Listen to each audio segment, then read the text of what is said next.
šiandien matysite. Loretos Masiliūnienės komandoje naujas vicemeras. Minties gimnazijoje atidaryta dronų simuliatorių klasė.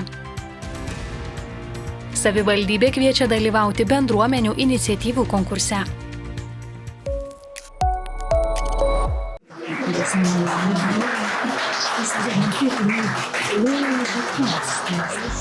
Su tokiomis ovacijomis šiandien pasveikintas naujasis Panevėžio miesto savivaldybės vicemeras. Lietuvos aukščiausiajam teismui dėl piktnaudžiavimo išteisinus Rytį Račkauską šiandien jis sako žiūrintis į ateitį. Nebėra kada čia apie tas emocijas galvoti, vėl reikia atsireituoti rankas ir dirbti, nes tų darbų tikrai užtenka. Visgi 7 metus trukęs bylinėjimasis teismuose pareikalavo daug jėgų, todėl buvęs miesto meras tikisi sulaukti žalos atlyginimo. Žala tai padaryta didžiulė, jos nemanau, kad ten kažkaip gali būti iš esmės ir kompensuota, nes abejoju, ar jūs pasiūlytų kas milijoną sutiktumėte tą visą miesto nepraeiti, manau, kad ne. Ar naujasis vicemeras sulaukęs rinkimų sieks mero posto, neatskleidžia. Šiandieną tikrai savo net tokio klausimo nekeliu. Ateis, kokie metai praeis, pažiūrėsim tą. Palikim intrigą. Už Ryčio Račkausko skirimą vicemeru balsavo 22 tarybos nariai, nebalsavo 4. Naujasis vicemeras kuruos kultūros, sporto, komunikacijos sritis, taip pat bus atsakingas už teritorijų planavimą ir architektūrą. Pirmoji Ryčio Račkausko darbo diena gruodžio 1.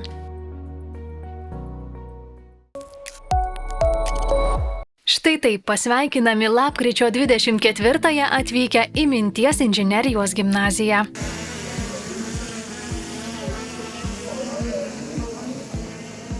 Šią dieną gimnazijoje atidaryta bepiločių orlaivių simuliatorių klasė. Čia į mokslus kibo net pati Panevėžio miesto merė.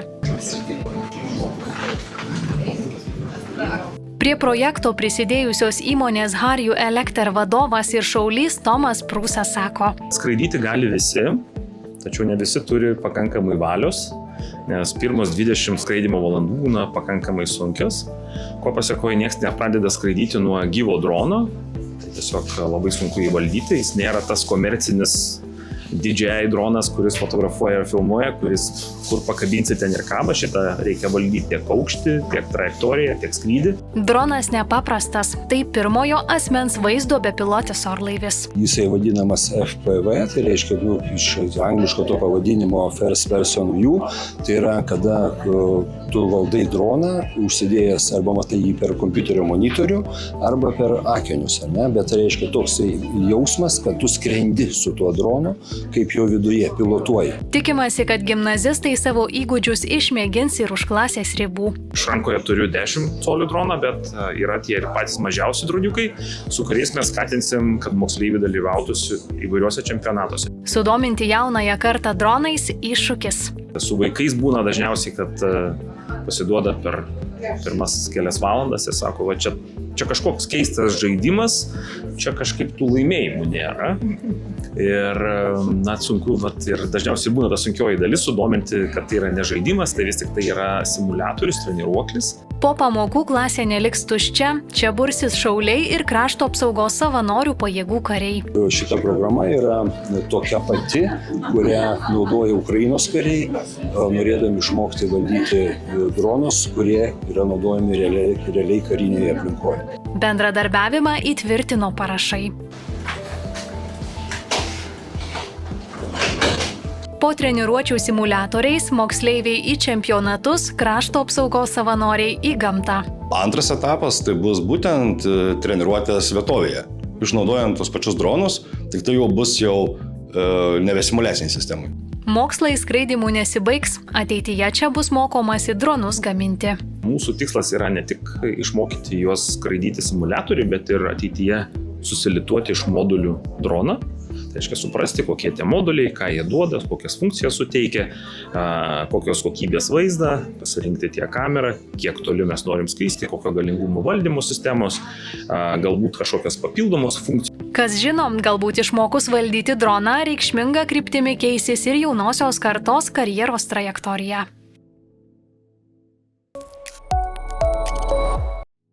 Prieš 4 metus Baranausko pušynėlis buvo kiek tuštesnis. Ši mažoji infrastruktūra džiugina dėka Rožyno gyventojo Rimanto Narkūno, teikusio projektus savivaldybės bendruomenių iniciatyvų konkursui. Pradžiai buvo įvykdytas apšvietimas ir vaikų žaidimų aikštelė įrengta, o kitų projektų mes kartu su vietos bendruomenė ir su jaunimo, kad tik tai reikėjo aikštelės, lauko gimnastikos aikštelės. Tai tikrai ši aikštelė yra dažnokai matosi, kad sportuoja ne tik jaunimas, bet ir senjorai, ir pagyvenusio amžiaus žmonės. Šiemet Rimantas bendruomenių konkurse jau su naujomis idėjomis. Vėl trasa Panevėžio kultūros ir poilsio parke. Dabar esanti skate parko aikštelė, kur važinėja vaikai su riedučiais, su mažais dviračiais, tai tiesiog ji būna labai užimta. Anot Rimanto, velo trasa galėtų naudotis net iki mokyklinukai. Dar viena bendruomenės iniciatyvų konkurse finansavimo sulaukusi erdvė Dainavos skveras. Čia darbai dar tik laukia. Kai tik oras leis iš pavasario, tai ir pradėsime, nes jau rangovas yra, finansavimas yra. Erdvėje atsiras krepšinio lenta ir kita mažoji infrastruktūra. Treniruokliai 4 gal, vaikų žaidimo karstyklės, aikštelė, labai graži, kiek mačiau, turėtų būti. Teniso stalas, supinės. Anot Panevėžio savivaldybės nevyriausybinių organizacijų koordinatorės, Dainavos skveras tapo projektų rekordininku. Jie surinko per visus metus, kiek gyvuoja konkursas, rekordinį gyventojų balsų skaičių, daugiau nei 3700 balsų. Šiais metais būrys panevėžiečių su idėjomis bendruomenių konkursui lankėsi kūrybiškumo centre Pragiedruliai. Čia vyko paraiškų teikimo dirbtuvės. Tai jiems tikrai daug supaprastina tą visą procesą, todėl kad jie iš karto jau dirbtuvių metu išsiaiškina viską, ar ne teritoriją, ką galima joje pateikti, galbūt visokie inžineriniai tinklai, ar ne, kurie yra toje teritorijoje, kurioje vietoje galima kažką statyti, kurioje vietoje negalima kažko statyti.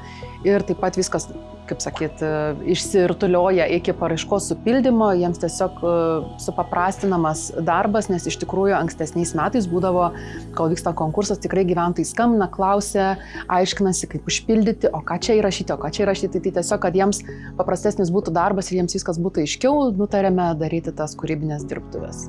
Net ir nesuspėjus sudalyvauti dirbtuvėse, laiko teikti paraiškas dar yra. Jų savivaldybė laukia iki šių metų gruodžio 15 dienos. Pateikiant elektroninę formą per dalyvauk.panevežys.lt platformą arba atnešant paraišką ir prie jos pridedamus dokumentus užklijuotame voke į savivaldybės priimamąjį pirmą darbo vietą.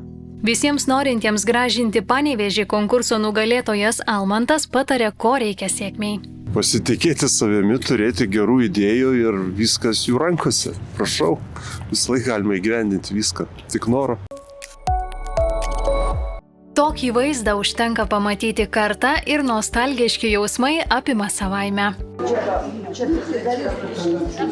Ne visada atsipalaiduosi, megzdama kartais gali pridirbti visko, atsijungti negali, bet šiaip yra tokia gyvenimo dalis, labai nemaža. Taip savo santykį su mezgimu apibūdina klubo Visos geros savanorė Laimutė Mazurienė, kuri į Panevėžio Gabrielės Petkevičaitės bitės biblioteką susirinkusias moteris ir moko, ir motyvuoja. Nusiraminimas, sakykime, ir čia atėjus tai apskritai draugystė, bendrystė, tokia mūsų labai geras kolektyvas susirinkęs.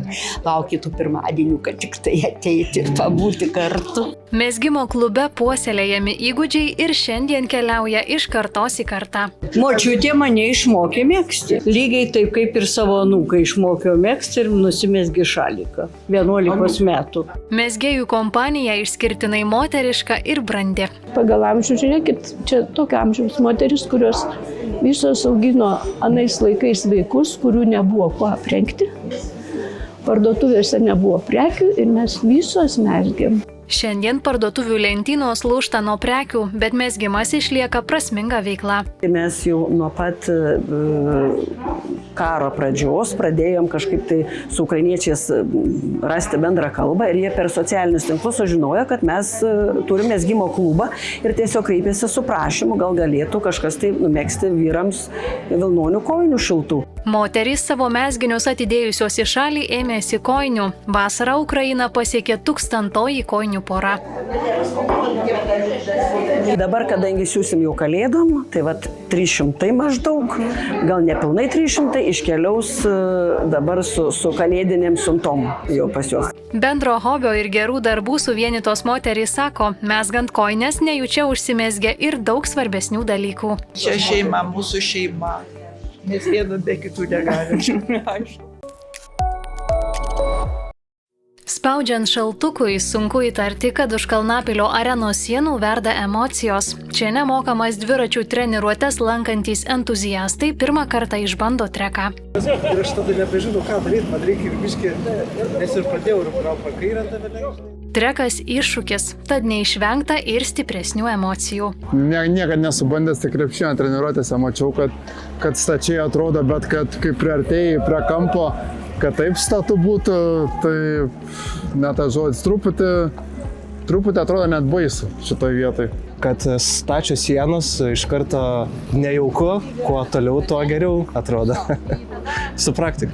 Baimių buvo, bijojau, bet tiesiog nebandysi, neišeis. Antrą kartą dabar treke važiuoju, bet pirmą kartą jau senokai, prieš metus važiavau. Tai sakyčiau, kaip pirmą kartą tokie pojūčiai. Vis tiek truputį nedrąsa, bet įdomu. Tiesa, yra ir tokių, kurie nusprendė, kad trekas ne jiems. Ir visada mini ir atrodo nori stot. Ir tau nepavyksta, vis tiek ta koja, tai maskatuoja. Žodžiu, tokia visai įdomi patirtis, bet jaučiu, kad ne. Gal aš pasiliksiu prie savo pomėgių. Treniruotes vedanti treko ir plento dviratininkė Daiva Tušlaitė Ragažinskienė prisiminė ir savo pirmąją pažintį su treku. Aš kaip prisimenu save, kai pirmą kartą, sakykime, trenerė mus nuvežė į Klaipėdos treką. Klaipėdos trekas yra cementinis tada. Jisai dabar jau senas, tai ten jisai ilgesnis ir truputį gal nuožulnesnis viražas negu čia, ar ne? Tai kaip pirmą kartą mes pamatėm treką, mergaitės dar būdamos ir sakėm trenerė, mes tikrai čia niekada gyvenime nevažiuosim. Prisijaukinus šią erdvę, jie atsidėkoja maloniais pojūčiais. Turėtų savim didžiuotis ir ypač tie, kurie, tarkim, išdrįsta jau įvažiuoti kažkur aukščiau, pabandyti patį viražą, važiuoti, tai tikrai tokį sukelia euforijos jausmą, kad baučiu, kaip čia fain, iš tikrųjų. Ir tas greitis visai kitoks yra treke, tai aš manau, kad visi didžiuosi savim labai. Tai nemokamų treniruočių ciklo programos dalis. Projektą vykdo Panevėžio klubas dviračiai kartu su Lietuvos dviračių sporto federacija. Paskutinis dabar šio projekto etapas, tai trekas.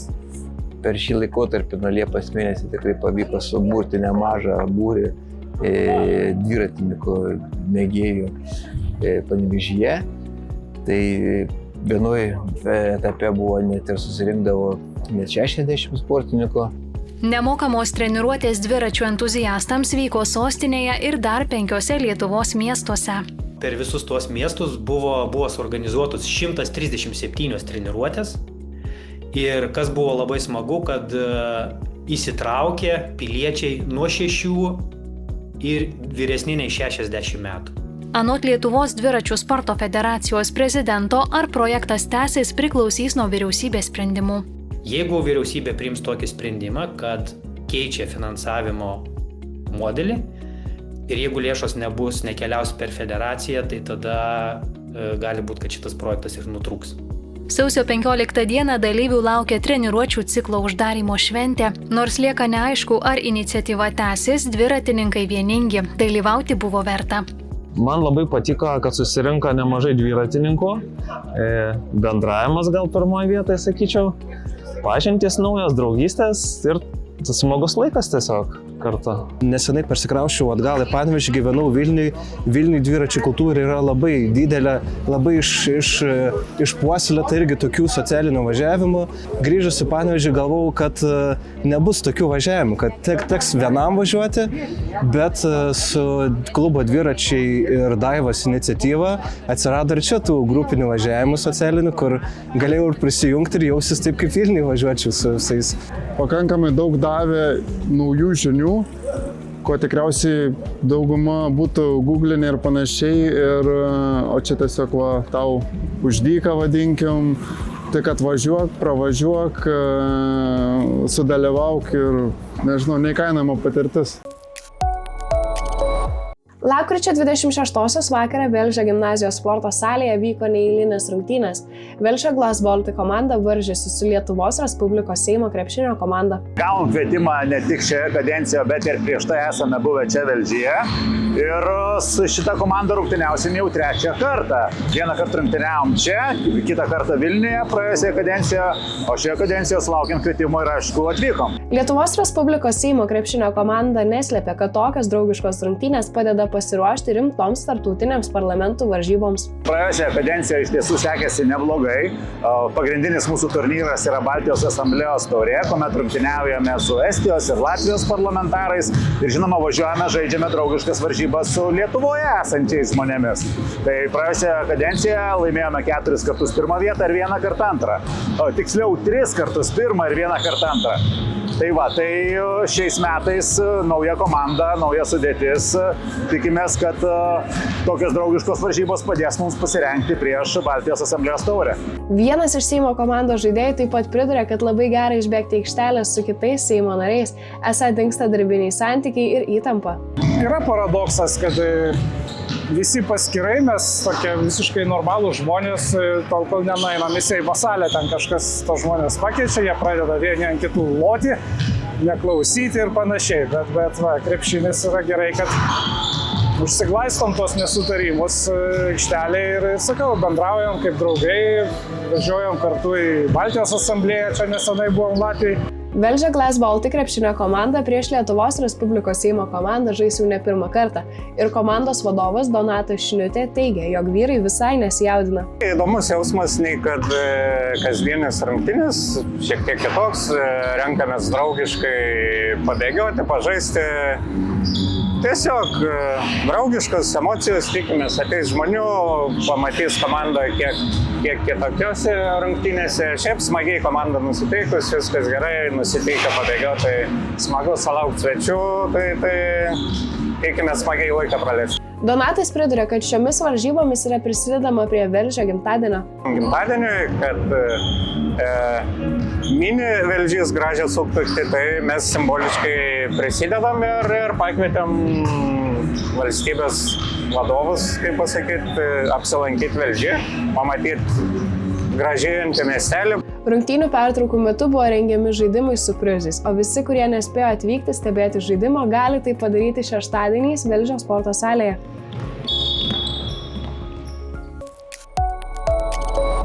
SimilarWeb duomenimis naujienų portalas jp.lt išlaiko lyderio pozicijas Aukštaitijos regione.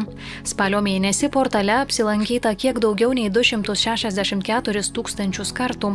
Tai sudaro beveik 49,5% visos regiono naujienų rinkos. Trečią mėnesį iš eilės jp.lt išlieka skaitomiausių naujienų portalų. Spalį portalas sekundė.lt aplankė beveik 185 000 skaitytojų. Toliau rikiuojasi Aina su beveik 80 000 apsilankimų. Mažiausiai skaitytojų sulaukė panskliautas.lt, kiek daugiau nei 3400 apsilankimų ir paninfo.lt, beveik 3000 apsilankimų. Beveik 88,5% jp.lt auditorijos naujienas skaito mobiliuosiuose įrenginiuose. Sėkmingą portalo veiklą atspindi ir socialinių tinklų rodikliai. Spalio mėnesį turinys Facebook tinkle sulaukė 10 milijonų peržiūrų.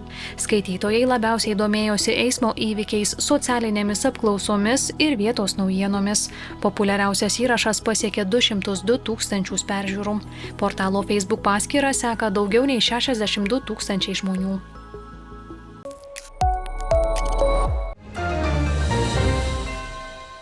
Panevėžio miesto savivaldybė informuoja, kad pėstiesiems atvertas tiltas per Nevėžio upę, jungiantis Puzino ir Jakšto gatves. Tiltu jau galima patogiai judėti, o dalis baigiamųjų darbų bus vykdomi kitu etapu, kai tam bus palankios oro sąlygos.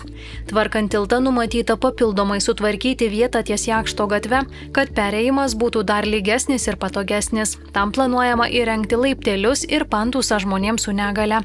Pėstiesiems tiltas bus prieinamas viso toliau planuojamo remonto metu, gali būti taikomi daliniai tik vienoje tilto pusėje galiojantis judėjimo ribojimai. Aukščiausias Laisvės aikštės pastatas, buvęs viešbutis Panevėžys, gauna šansą atgimti. Savivaldybė išdavė ilgalaikį neterminuotą kapitalinio remonto leidimą. 1973 statytas viešbutis į bendrovės Panevėžio statybos trestas rankas pateko 2015 po 8 nesėkmingų varžytinių. PST Group generalinis direktorius Tomas Tukas pabrėžė, kad sieks išsaugoti pastate įsikūrusius nuomininkus, ką tiksliai miesto gyventojai išvys po rekonstrukcijos, kokios paskirties bus senasis pastatas ar kada prasidės darbai, lieka neaišku. Bendrovės Eika Construction vykdomos naujosios Respublikinės Panevėžio ligoninės infekcinių ligų klinikos statybos įgauna pagreitį. Objekte iškeltas simbolinis vainikas, žymintis aukščiausios pastato konstrukcijos pastatymą. Nauja ligoninė Smėlynės gatvėje dygsta senosios vietoje. 4 čia stovėję pastatai šių metų pradžioje buvo nugriauti, o vietoje jų šiuo metu statomas naujas 5 aukštų korpusas su rūsiu, kurio bendras plotas sieks apie 7000 kvadratinių metrų.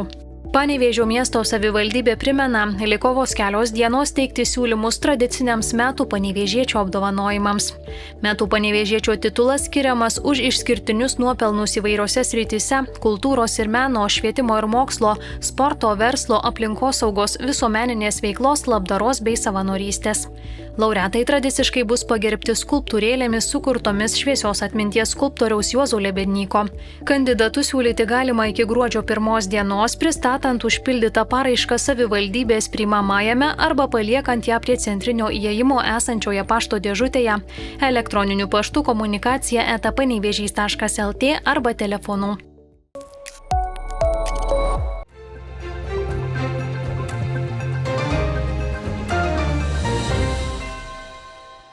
Jau rytoj, penktadienį, lapkričio 28 dieną, jūsų laukia naujas vienintelio Panevėžio rajono laikraščio Tėvynė numeris.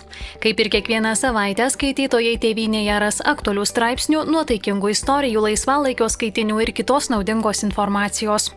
Kultūros ministerija pagerbė Panevėžio rajono kultūros laukui ilgai ir atsakingai dirbantį Remigijų Vilį. Jam įteikta padėka už kūrybingą, profesionalią ir reikšmingą veiklą formuojant rajono kultūrinį gyvenimą. Viena ryškiausių Panevėžio kultūros atstovių Zita Rimkuvienė mini 70-metį, o jos vadovaujamas senjorų ansamblis Linas švenčia 45 metų veiklos sukaktį.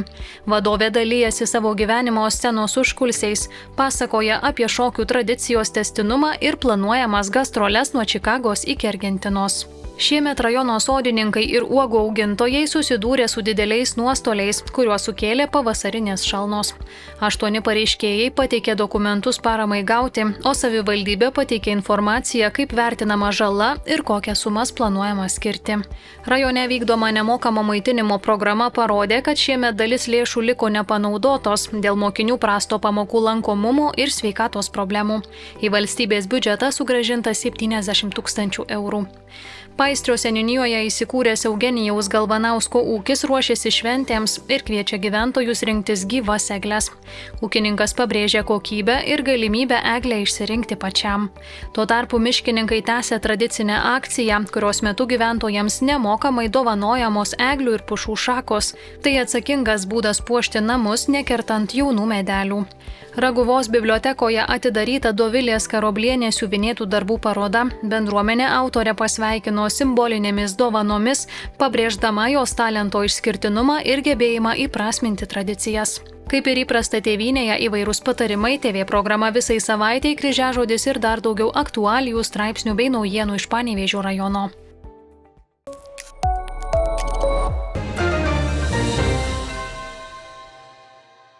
Štai čia už mano nugaros matome jau baigiamą puošti eglutę, kuri jau šį penktadienį, lapkričio 28 dieną, bus įžiebta. Domimės, kokia panevėžiečių nuomonė apie šių metų miesto kalėdinę eglę. Labai gera. Kas patinka labiausiai? Kad jin tikrai yra. Aha, kad čia yra tikra, buvo kaip plastikinė būdavo. Tai labai fainai, kad tikrai eglutė. Ir kad labai aukšta, daug Nu, tiesiog paprasta, kaip tradicinė tokia eglutė. Labai graži, dabar pažiūrėjau, labai graži. Papuošimai gal šiaip tos eglutės dar apačioje labai gražiai atrodo. Iš pirmo žvilgsnio visai graži. Nu, man tai labai graži, mačiau, kai buvo truputį žiepta trumpam laikui, tai atrodė tikrai labai gražiai, paprastai ir kartais netgi gražiau yra tas paprastumas negu kažkokios prabangios ant tos detalės, kai būna. Patinka žvaigždės ir burbulai, kad tokie paprasta, bet labai graži. Papuošalai labai gražus, bet labiausiai laukiu įžiebimo, įdomu, kaip atrodys. Neperkrauta jinai man patinka. Kai ten labai neproporcingai per didelės detalės būna užkrautos, tai labai negražu. Graži, man patinka tokia paprasta, bet faina. Ar pritarėte tam, kad pasirinkta šiais metais natūrali eglutė? Galbūt reikėjo pasilikti prie karkasinės eglutės variantų? Prie natūralios. Nu, iš tikrųjų, atrodo natūraliai, jos labai graži forma, tai manau, kad labai gražiai atrodo. Ir nebūtinai reikėjo karkasinės. Šiaip labai šita gražiai tinka. Manau, gal šitas buvo geresnis pasirinkimas. Ne, aš tik už natūralią, pati gražiausia eglutė. Ir tokia sidabrinė, kaip ir biškį, nuostabi. Aš manau, man tikrai gražiau yra natūralesnės. Labai geras, labai. Aš tik už natūralumą. Patinka, nes tada toks kvapas susikūrė. Aš sakyčiau, geras sprendimas, nes tiesiog natūraliai visat gražiau atrodo. Va dabar tik tai matom, mes ne iš šio miesto, tai vertinti sunku, bet matom, kad ji bus natūrali, tas yra labai gražu. LNK ir Kastytis Kerbedis pristato įspūdingiausią turą didžiausiose arenose. Toks vienintelis. Gruodžio 6 dieną Šiaulių arena, 13 Twinsbet arena, 20 Žalgirio arena, 25 Kalnapilio arena, 30 Švyturio arena. Turo radijas Lietus, žurnalas Žmonės, bilietus platina Bilietai LT.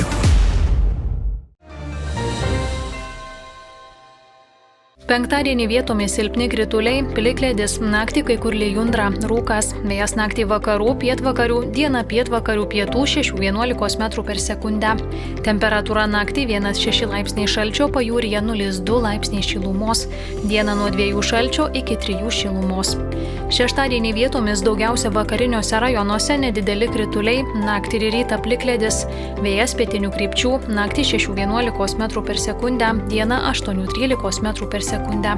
Temperatūra naktį 0–5 laipsniai šalčio, dieną nuo 1 laipsnio šalčio iki 4 šilumos.